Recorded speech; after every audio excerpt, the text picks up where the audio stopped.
paddle check. So, nung nag-start pa lang kami mag-pickleball, ito gamit namin, yung mga nabibili sa Shopee or Lazada. And then next, ako yung unang nagkaroon. Ito, Black Diamond 60, Black Diamond 16mm. Then next, si Abby, yung wife ko, Vatic Pro Prism Flash na 16mm.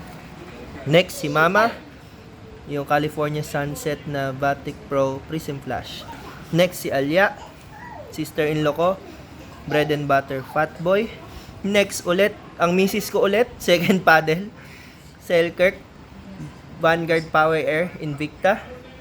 And then, ang last, but not the least, or hindi ko sure kung last pa din, eto, kay Alia ulit, second paddle, 60 Ruby, 14mm.